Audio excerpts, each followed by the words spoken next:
Good evening, everyone. Seems funny, it's so far spread out. I'm like, are we missing somebody? Huh? Anne's over there. Good evening, everyone, and welcome to the May 12th, 2021 Orange Board of Selectmen meeting. It seems like we're missing somebody. We are so spread out due to the distancing of all. Tonight's hearing will be a public hearing, proposed financing by the Orange Volunteer Fire Association and the regular meeting of the Orange Board of Selectmen for May 12th, 2021. The meeting will be broadcast live on OGAT, Optimum Channel 79 and Frontier Channel 6063, and streamed on YouTube and OGAT. Any comments or for public participation or an agenda item must be submitted by 4 p.m. on Wednesday the 12th, 2021 to jzioli@orange-ct.gov. Okay. First item, is there a motion to close the Selectmen's meeting and open the public hearing for the fire department? So moved. Second. All in favor? Unanimous. Thank you. With that, we are now going to the Town of Orange was asked to consider a proposal as we have similarly done for the Orange Fire Department. It does not put the Town of Orange in jeopardy, as the fire department is a separate legal corporate entity that stands alone on the town, and I've invited Chief Juan Dumas to come and present on this topic and the fire department, and gave him a limit. Clock starts. This is okay, right? Yes. All right, so first, thank you for allowing me an opportunity to come up here and talk a little bit about the Orange Fire Department and this purchase of the apparatus and explain it so you understand what our purposes are.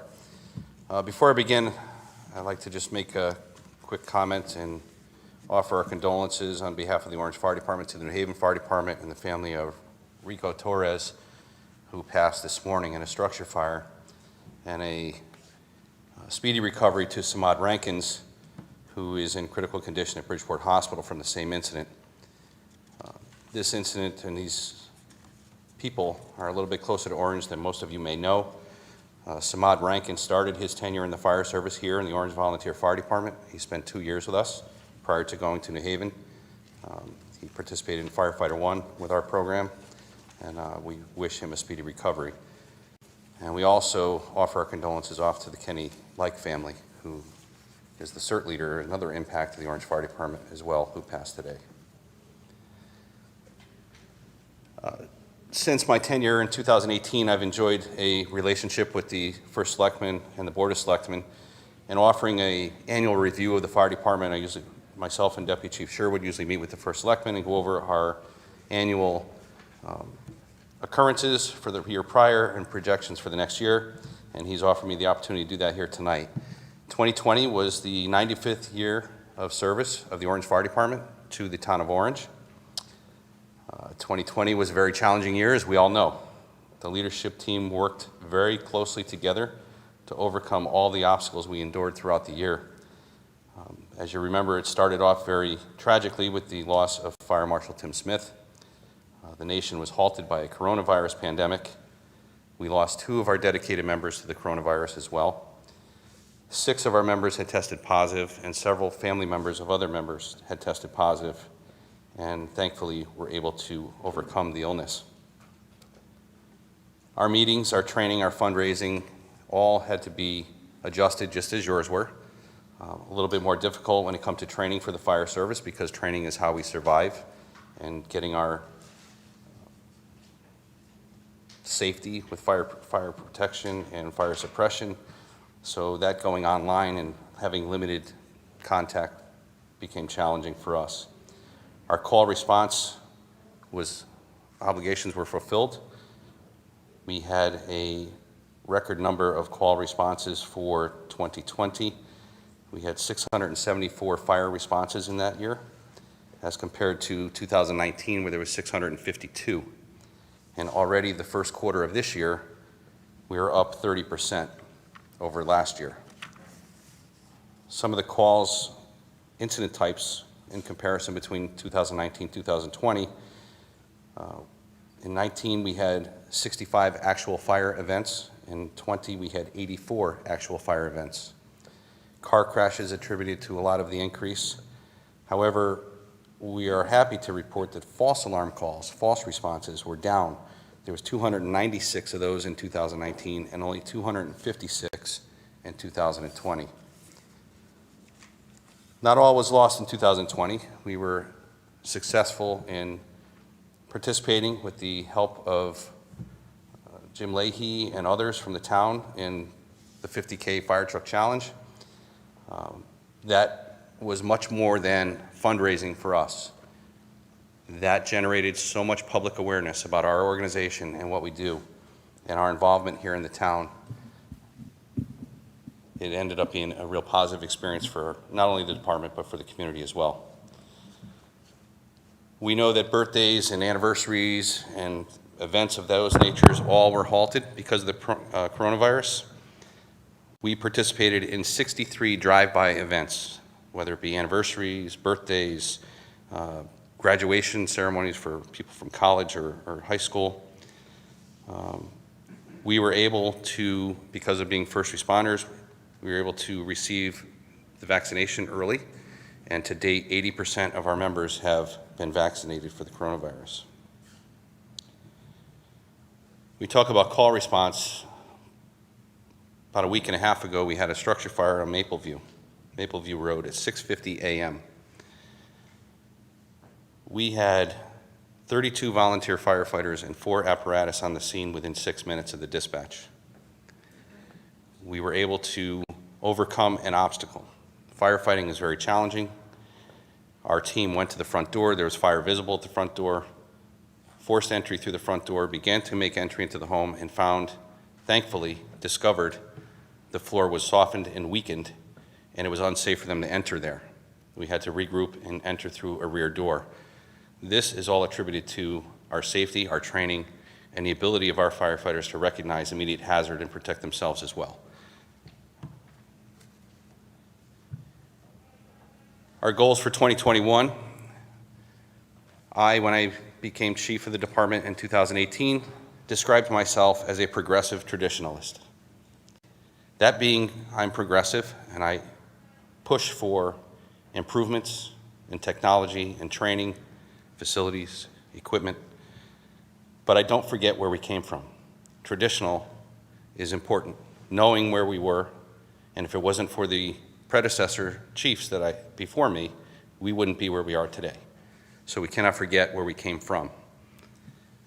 We're currently planning our 100th year anniversary. We're planning to improve our fire response pre-planning. There's a lot of homes that are getting solar panels. There's a lot of businesses that are being renovated and built. We're working closely with the fire marshal's office to improve response pre-plans. We're planning technology improvements for communications.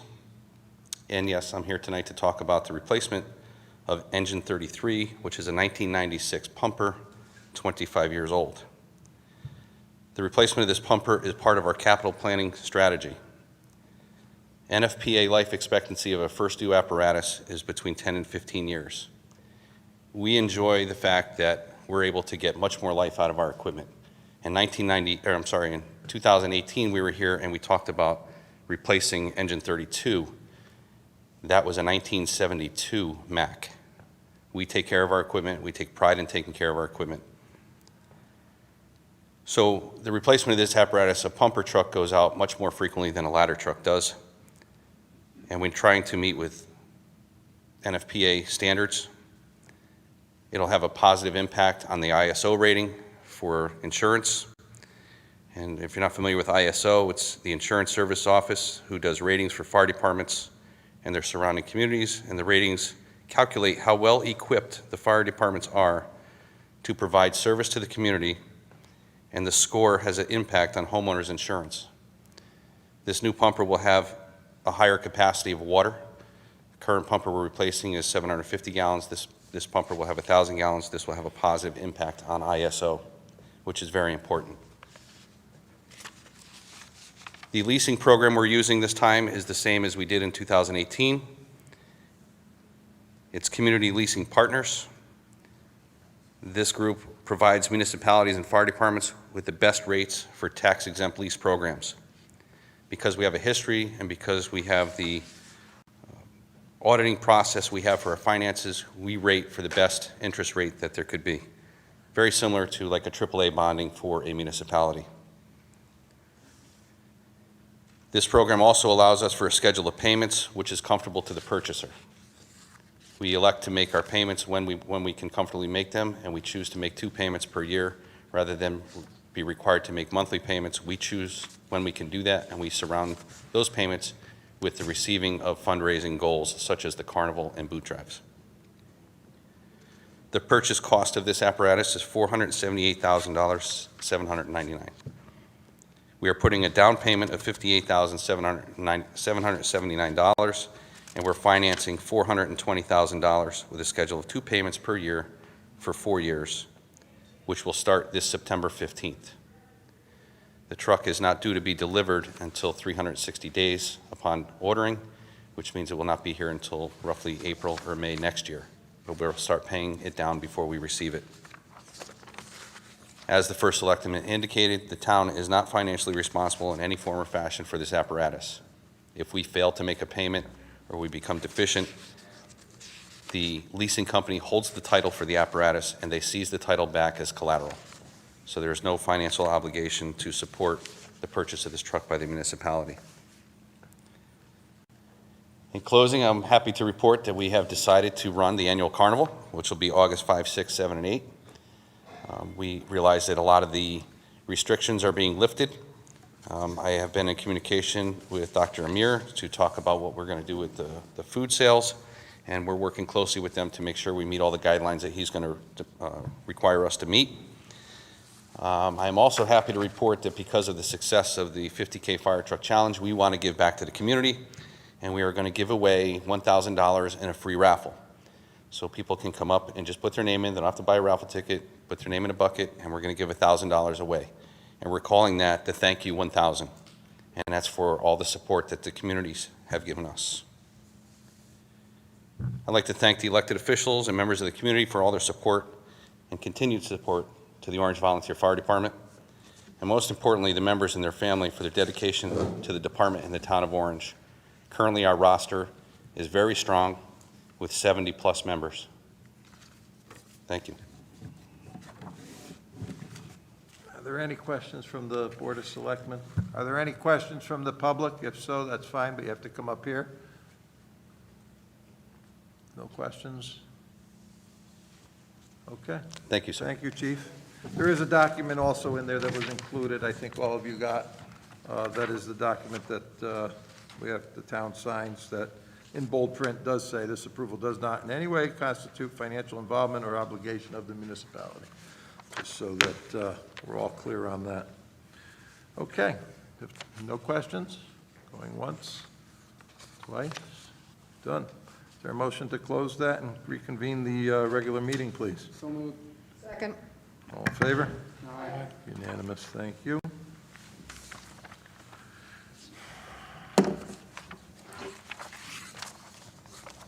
Okay, is there a motion to be made to support this request of the Orange Volunteer Fire Association, Inc.? Mitchell. Thank you, Jim. I'd like to make a motion that the Board of Selectmen approve an agreement to finance a new fire truck, a 2022 Custom Spartan Class A pumper for the sum of $478,779, that we maintained by the Orange Volunteer Fire Association. Second. Okay, any other discussion? Seeing none. All those in favor? Aye. Unanimous, done. Thank you. So used to raising our hands. I know it. We're all doing this. Never mind. Okay, We're doing our best. that's it. Public participation. Public participation is for any item that is not an agenda item. We allow 2 minutes per speaker. Any for public participation? Seeing none. Announcements from the table. Mitchell. We got 2 tonight. One is to congratulate the Orange Historical Society and the Town of Orange for receiving the Connecticut Preservation Award 2021, Award of Merit, which was awarded last Wednesday. And it's a very distinguished honor to have the town and the Historical Society be a part of that in recognition of all the work that's been done on the Brian Andrew House. So congratulations to everyone involved with that. Second thing is, just to remind people that the simple recycling bin is out here at High Plains, also the big trailer at the transfer station. Just remind people if they bring their clothes and shoes here to please put it in the bin, not outside the bin, and please put things in a bag or a box before putting it in. The same thing at the transfer station. Just to keep things neat and tidy, just please bag or box the items that are being put in there, placed there. Remember, the town does receive and has been receiving $115 a ton for all the items that are put in there that meet the criteria. Mostly they're looking for any kind of textiles, new or used, any condition. Please help out and help the town and those in need. Thank you. Good. Anybody else? I just have a couple things to pick up off of what you said, Mitch, with the out here. I have to ask those at home, if you do bag stuff to put into that container, don't think that you need to stuff all the bags, everything in one bag, because then the bags don't fit through the chute, and then they're piled out front. And there was an event up here, a family event using the pavilion this past weekend, and I mean, there were bags of clothing and stuff all piled there, and I tried pushing them, and they just didn't fit. So, you know, use multiple bags. You don't have to pack 50 pounds in a 10-pound bag. Please, the bags don't cost that much. First time you'll hear it tonight, probably twice more. Thursday, May 20th, 21, town referendum, right here in this room, from 6 a.m. until 8 p.m., right here at High Plains Community Center. Sunday, May 30th, 2021, the Memorial Day ceremony will begin at 10:30 a.m. at the gazebo on the fairgrounds, and they are having a parade also to follow. So that is on Sunday, May 30th. The Memorial Day ceremony is at 10:30, and the parade to follow. Monday, May 31st is Memorial Day holiday. Town offices and transfer station will be closed. Saturday, June 12th, 2021, the Strawberry Festival will be taking place at the fairgrounds from 10 a.m. to 4. The rain date will be the 13th. It will be a scaled-back event. However, it is happening. June is Dog License Month. Let's remember to license your dog. Residents who own dogs should obtain their dog license in the town clerk's office before June 30th. Licenses may be obtained online starting June 1st. I'd like to take a moment just to, as Chief Dumas already stated, for the unfortunate happenings, but you never know when that bell rings, when you're in the line of duty. Those firemen that rushed bravely into that home last night up on Valley Street encountered something similar to what he spoke of. Our own firemen encountered on Maple View this past week. Fire from a basement, burned out under the floor, made the first floor spongy. We could have had a tragedy very similar to that had the training of our firefighters not been keen, those that were entering the building and picked up on that situation. That's a tragedy in New Haven, and the hearts of everybody in the town of Orange, I'm sure, go out to those firefighters, their family, and the entire city fire department there. That's truly a tragedy. We lost 3 people. Betsy Kirschberg, who had been on community service, was born and raised here, born on Russell Avenue, lived her whole life over here, that passed away with COVID a couple weeks ago, unfortunately. Al Mushin, many of you knew Al, who was one of the leaders and drivers of our CERT organization and all, right from the very beginning. Really great guy, and a ham radio operator, was a terrific guy. He passed away a week ago, I believe. And as recently as today, we lost Ken Like, who was in charge of our CERT at this time. Great guy. He's been having some health issues and ended up in the hospital this past week, and unfortunately didn't come out. Today he passed away. So our thoughts and Prayers are with all three of those families for their losses at this time. It's very unfortunate, all great volunteers of the town. So thank you for a moment for all of them, the fire department and those families. Minutes. To consider and act upon the minutes of the regular meeting of April 14th, 2021. Are there any errors, omissions, or corrections? If so, state page and paragraph. If not, is there a motion to approve? Approve. Wait a minute, hold on. Okay, open for discussion? I'll second that with one quick correction if I can. Go ahead, On, page and paragraph. Page 2, coincidentally, in memoriam, Stan Rudowitz is R-U-T-O-W-I-T-Z. Just make that correction. I'll second the minutes, the second Okay. approval. Any other discussion? Seeing none, all those in favor? Aye. Unanimous.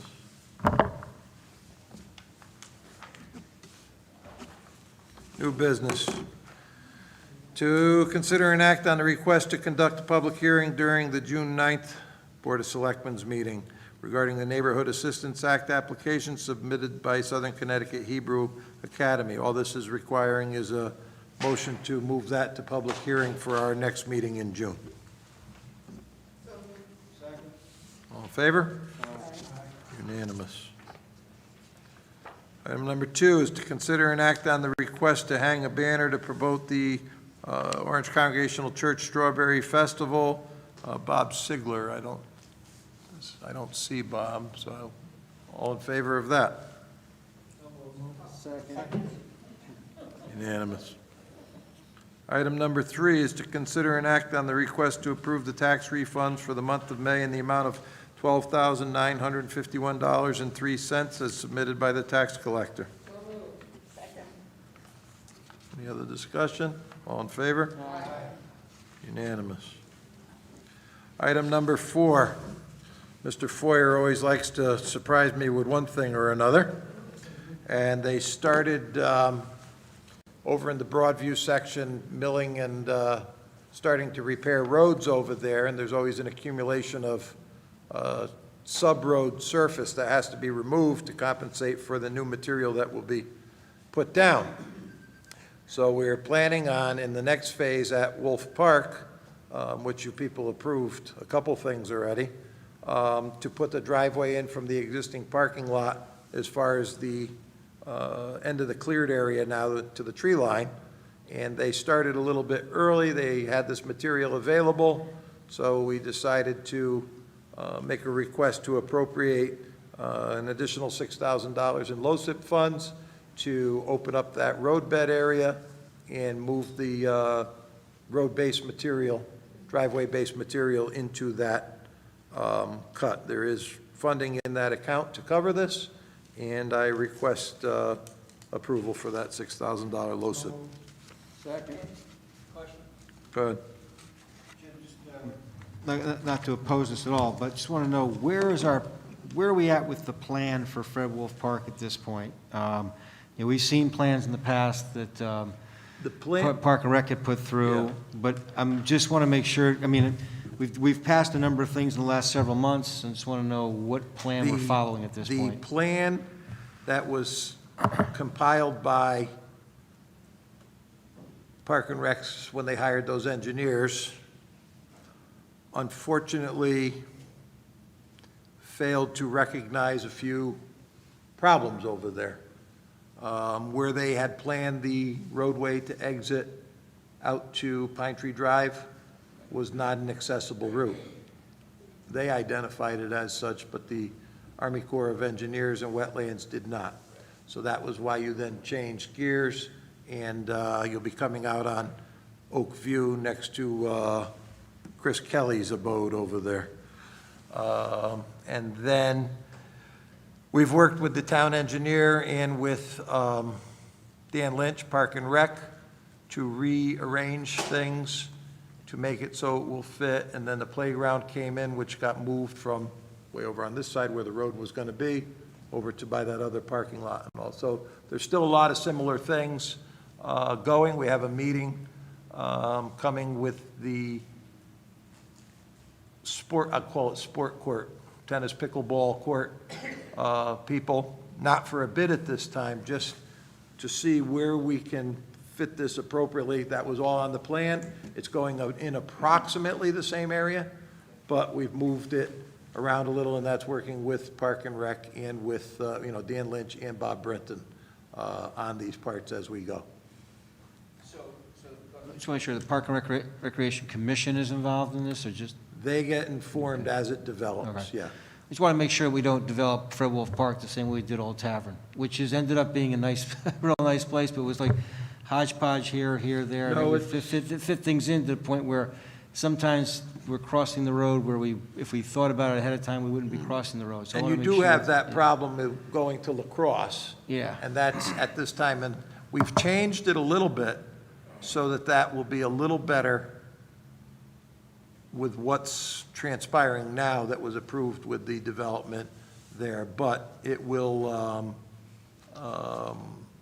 you are going to always have that challenge because of the way it's set. And that goes all the way back to when they eliminated the access from Little Peck Lane off of Meeting House Lane, probably would have funneled it better down through a more central corridor, but unfortunately, that wasn't how it was planned, and so you got to kind of work with what we have.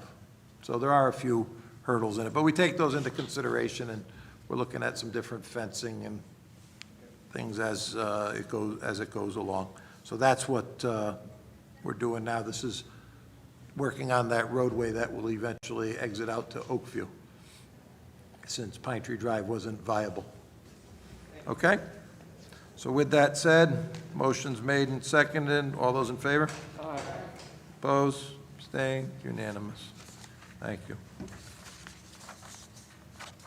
Pension Board, Selectman Goldblatt. Board's meeting this Monday with the Board of Finance. We have a joint meeting that we'll be meeting with the Board of Finance with our consultants to go through questions from the board as to our plans and what our investments have been like and what our plans are for the pension and the defined contribution plan as well, so that the Board of Finance is fully aware of how we're budgeting each year. Very good. Any questions? Emergency Management, Margaret. Thank you. The last meeting of the Emergency Management Subcommittee on COVID was held on Friday, May 7th. The COVID picture in orange remains stable. 3 weeks ago, there were 16 cases, 2 weeks ago, 13, and last week, only 1. So the trend is a positive one.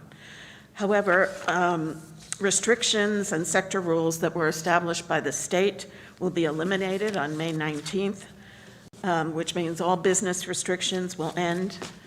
Indoor masks will continue to be required, and the Connecticut Department of Public Health will issue recommendations for indoor and large outdoor events. But we'll need to watch carefully what the impact of this opening is on our town. We hope things will hold steady, and we hope we will not have a surge once everything is opened up again. The COVID-19 vaccine clinic hosted by the Orange Health Department will be suspending its weekly operations at High Plains. May 27th will be the last day. From this week going forward, the clinics are only being held on Thursdays, not on Wednesdays anymore.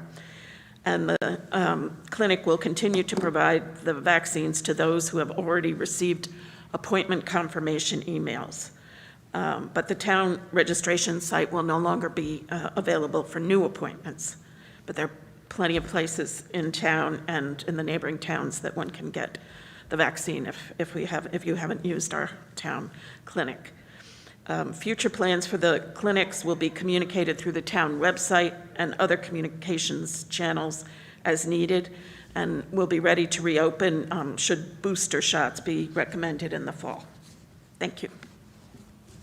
Thank you, Margaret. Personnel Committee did not need to meet this month. No report. That solves our Selectmen's meeting, and we did pretty good. We're only 5 minutes behind. Is there a... To adjourn? Okay, thank you, ladies. Motion to adjourn at 7:35. That's it. We will adjourn the Selectmen's meeting, and then Town Moderator Hurley will come up, and we will move into the town meeting. Adjourned.